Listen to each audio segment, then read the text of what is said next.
Welcome. आप देख रहे हैं दिल्ली पब्लिक ओपिनियन न्यूज़। नमस्कार दोस्तों, आप देख रहे हैं दिल्ली पब्लिक ओपिनियन न्यूज़। मैं मुनीश आज आपको लेके आया हूँ रिठाला गांव की पाल कॉलोनी में, जहां बेहद ही दर्दनाक हादसा हुआ है। जी, आज सुबह प्रातः लगभग 5:30 बजे एक 35 वर्षीय युवक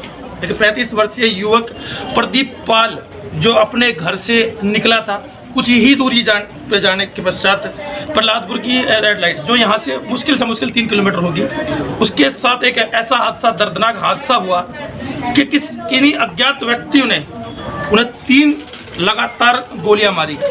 जी, वो व्यक्ति जिसका कोई कसूर नहीं था, वो व्यक्ति जो दिल्ली में रहता है, दिल्ली जो सबसे सुरक्षित मानी गई है पूरे देश के अंदर, जहां पुलिस प्रशासन बड़े बड़े दावे करती है, बड़े बड़े वादे करती है और महिला सुरक्षा को लेकर और दिल्ली की जनता को सुरक्षा को लेकर अनेकों बार सामने आई है और अपने आप को संपूर्ण और अच्छा सिद्ध करने की कोशिश की है। उसी दिल्ली की पाल कॉलोनी रिठाला गांव में मैं आपको दिखाना चाहूंगा एक 35 वर्षीय युवक जो अपने पीछे छोटा 3 बच्चे छोड़ के गया है, रोता बिलखता परिवार छोड़ के गया है। मैं दिखाना चाहूंगा, मैं ये घर है प्रदीप पाल का, देखिए पूरा रोता बिलखता परिवार, ये देखिए क्या हाल है परिवार का, क्या हाल है उनके घर में, उनके जो बच्चे हैं छोटे, ये देखिए एक मासूम सा बच्चा, ये लड़का है उस व्यक्ति का जिसको आज कुछ अज्ञात व्यक्तियों ने मौत के घाट उतार दिया। और मौत के घाट उतारने का कोई कारण ना तो अब तक पुलिस बता पाई है, ना परिवार बता पाया है। ये लड़की है, ये देखिए, ये छोटे बच्चे हैं, देखिए छोटे बच्चे, किस कारण से उसके साथ से हादसा हुआ। ये देखिए रोता बिलखता पूरा परिवार, पूरा घर भरा हुआ है। देखिए बड़ी माताएं बहनें, क्या हाल हो गया। देखिए एकाएक जो सुबह अपने कार्य के लिए, अपने काम के लिए घर से निकला और उसके पश्चात जो सूचना आ रही है वो मृत्यु होने की सूचना आ रही है और दिल्ली पुलिस या कोई भी देखिए पूरा परिवार घर भरा हुआ है। जिधर देखेंगे मातम पसरा हुआ है, जी मातम पसरा हुआ है। ये परिवार की माताएं बहनें, ये जी, ये देखिए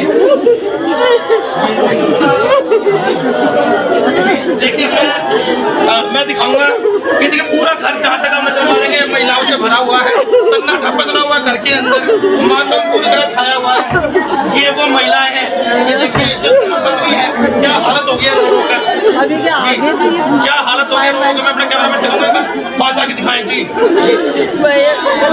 ये देखिए क्या हालत हो गई है रो के सुबह से। जी, ये देखिए क्या माहौल घर का है, जिस घर का एक मुख्य आदमी, जी मुख्य आदमी जो पूरे घर का चलाने का जरिया था, पूरे घर का जो देखभाल कर रहा था, अपने छोटे बच्चों को पाल रहा था जैसे तैसे मेहनत करके, उसके ऊपर एक जानलेवा हमला, और वो भी किस कारण कुछ नहीं पता। सुबह 5:30 बजे की ये वारदात है।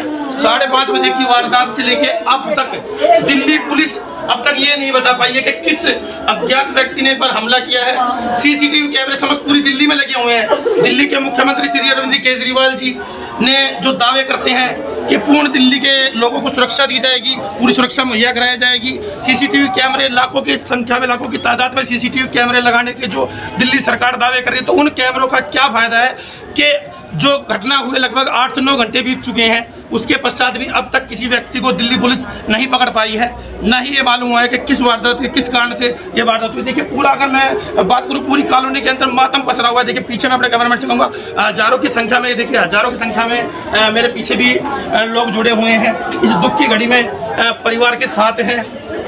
और हर कोई व्यक्ति ये जानना चाहता है कि ये वारदात हुई तो क्यों हुई और कौन इसका जिम्मेदार है। और जिस चौक की, जिस दुर्घटना स्थल की ये मैं बात करूं, तो वो इतना भीड़ भाड़ है और इतना बड़ा एरिया है प्रहलादपुर की मेन रेड लाइट पर जब ये वारदात हुई। तो क्या दिल्ली में कोई भी ऐसा व्यक्ति या कोई भी ऐसा कैमरा नहीं था जो ये बता सके कि वारदात किसने की? सीसी कैमरा टीवी का फायदा क्या है इस दिल्ली के अंदर लगाने का? जो हजारों करोड़ों रुपए खर्च कर रखे हैं केजरीवाल साहब ने सीसी कैमरे लगाने के लिए, उसका फायदा क्या है जो 8 घंटे में अभी तक ये मुजरिमों को नहीं पकड़ पाए? कहाँ है दिल्ली सरकार, कहाँ है दिल्ली पुलिस, कहाँ सब सोए हुए हैं? पंजाब में क्या कर रहे हैं ये केजरीवाल जी? दिल्ली तो समझ रहे नहीं है इनसे।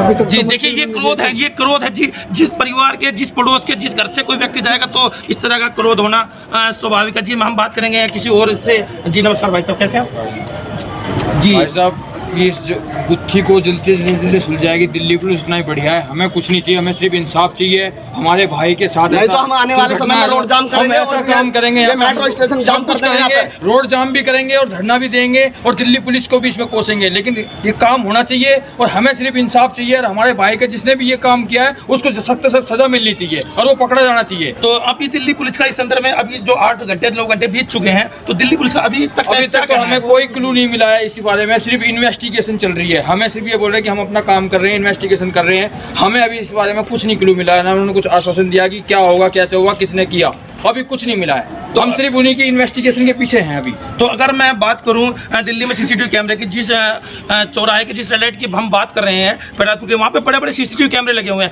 अगर वहाँ से कोई भी गाड़ी 40 की स्पीड से ऊपर चली जाए तो जी उनका चालान घर पहुँच जाता है, जी उनका चालान उनके घर पे पहुँच जाता है। ये सुविधा है दिल्ली के अंदर मुख्यमंत्री श्री अरविंद केजरीवाल जी की। लेकिन एक निर्मम हत्या हो जाती है, एक निर्मम हत्या होती है बीच चौराहे पर, उसको गोलियां लगती हैं तीन। कोई अज्ञात व्यक्ति आता है और सामने वाले को छलनी करके चला जाता है, मौत के घाट उतार के चला जाता है। लेकिन उसका फुटेज कहीं भी कोई वो नहीं है उनके पास में, उनके लिए उसके पास में कोई वो नहीं है, कोई चलान नहीं है उनके पास में, सिर्फ गाड़ियों का चलान काटने के लिए है। क्या ये फुटेज जो लगा रखी है इन्होंने, हमें हमारे भाई की कम से कम ये तो मिल जाएगी किसने किया है, कैसे किया। मतलब इतने टाइम हो गया, गोली मार के उसको चले गए और उसको ये भी नहीं था कोई रोड पे कोई इसको उठाने वाला या कोई हॉस्पिटल पहुंचाने वाला भी रहा हो। अगर वो कैमरे में रिकॉर्ड होता तो शायद उस टाइम पे पुलिस पहुंच पाती वहाँ पर, या उसको उठा के आज वो जीवित भी हो सकता था हमारे सामने। लेकिन नहीं, ऐसा कुछ नहीं हुआ। ये अरविंद केजरीवाल जी की कैमरे जो लगाए ये बिल्कुल बेकार है, कुछ काम के नहीं है, ना चौकों पे काम कर रहे हैं ना कुछ। आए दिन यहाँ पर हत्याएं होती रहती हैं, आए दिन रोज मर्डर होते हैं, रोज यहाँ पर स्नैचिंग होती है लोगों के साथ में, लेकिन कुछ इंसाफ ही नहीं है, ना कुछ कानून व्यवस्था है। तो अगर मैं बात करूं तो जो ये दुर्घटना हुई यहाँ से, इसको आप थोड़ा विस्तार से बताएं। सुबह जो आपके भाई थे वो घर से निकले, जी थोड़ा विस्तार से बताएं। हमारा भाई रोज डेली की तरह यहाँ से आज भी अपनी डेयरी के लिए निकला था सुबह 4:50 में यहाँ से निकला है वो, और वहाँ पहुँचा है वो कम से कम यहाँ पे 10 मिनट तो लगी जाती होंगी। उस 10 मिनट के अंदर उसके साथ में ये वारदात हो गई है। और उसके बाद में हमारे को कॉल आती है 6:15 बजे कि अम्बेडकर हॉस्पिटल से कि ऐसे बात हो गई है। तो वहाँ जाके देखते हैं तो वो मृत्यु था। तो अगर मैं पूछूं कॉल आई तो कॉल किसकी आई जी आपके पास? किसी अननोन नंबर से आई थी, मेरे परिवार परिजनों को ही। मेरे को भी बाद में कॉल मिली, मैं भी नियर अबाउट ही रहता हूँ, मैं तुरंत वहाँ पहुँचा। मेरे भाई बंद भी वहाँ पहुँचे हुए थे। जब वहाँ देखा गया तो उसके वो डेड था।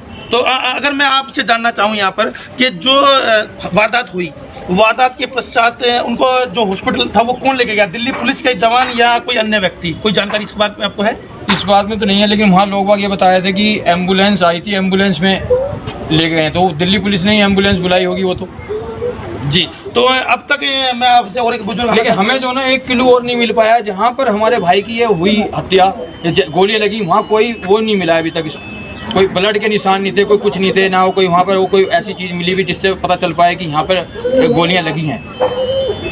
तो अगर मैं बात करूं तो दिल्ली पुलिस का अब तक का जो मामला है, या 7-8 घंटे बीत चुके हैं इस मामले को, अब तक दिल्ली पुलिस का क्या कहना है और क्या कानूनी कार्रवाई दिल्ली पुलिस ने अब तक की है? दिल्ली पुलिस की जो कार्रवाई चल रही है बस अभी तक तो वो यही कह रहे हैं कि हम सुलझाएंगे, सोल्व को करेंगे। हम लगे हुए हैं इन्वेस्टिगेशन पे, हम फुटेज भी चेक कर रहे हैं और आसपास की फुटेज ले रहे हैं। लेकिन अभी तक हमारे को कोई वो नहीं है। अभी हमारा भाई भी अम्बेडकर में ही है, पोस्टमार्टम में उसका चल रहा है शायद, अभी वो बॉडी भी नहीं आई है। अब हमें इसके बाद में हमें क्या होगा हमारे साथ हमें पता नहीं है कि हम किस चीज़ से संतुष्टि रख रहे हैं। जब हमारे भाई का सब कुछ हो जाएगा उसके बाद में कौन जिम्मेदार होगा इस चीज़ का और कौन मुद्दा उठाएगा? हमें आज मुद्दा चाहिए ना इस चीज़ का, तो हमें अब इन्वेस्टिगेशन चाहिए ना कि इसकी गारंटी कौन लेगा कि हम उन अपराधियों को पकड़ लेंगे।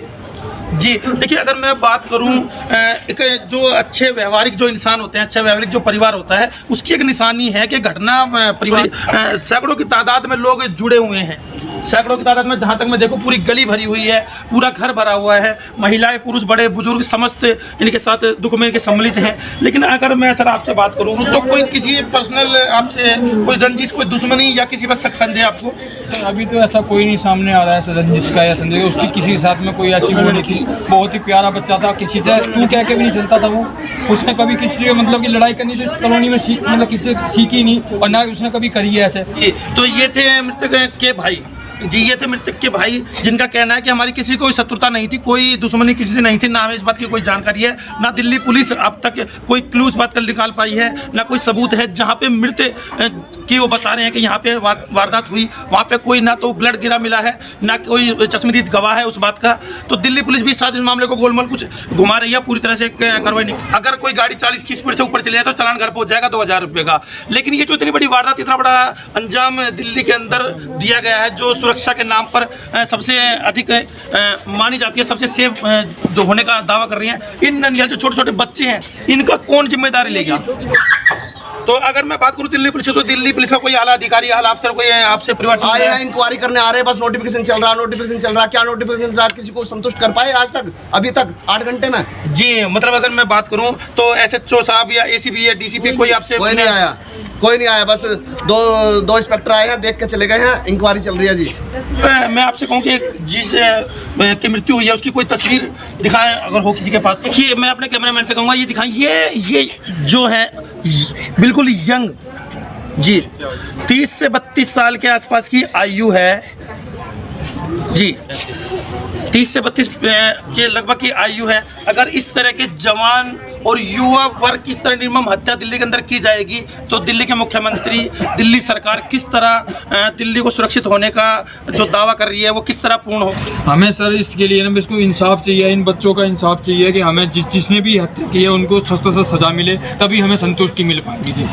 दिल्ली पुलिस भी अपना कार्य कर रही है, लेकिन अगर दिल्ली पुलिस कोई ठोस कदम नहीं उठाती तो आपका अगला कदम क्या होगा? रोड जाम करेंगे या रोड जाम करेंगे, मेट्रो को रोकेंगे, जो भी होगा हमसे वो करेंगे। जो अब हम कानून व्यवस्था को अपने हाथ में लेंगे, फिर ये नहीं होगा कि भी कानून व्यवस्था हाथ में क्यों ली गई लोगों ने। हम जब हमारा काम नहीं होगा, दिल्ली पुलिस नहीं समझेगी हमारे दुख को, तो फिर हमें अपने आप ही कानून व्यवस्था को ठप करना पड़ेगा जी। देखिए ये जो एक निर्मम हत्या हुई है 32-35 वर्ष की आयु के, जो एक छोटा बच्चों को छोड़ के, रोते बिलखते परिवार को छोड़ के चला गया है, उसका समस्त परिवार जो है वो दुख में डूबा हुआ है।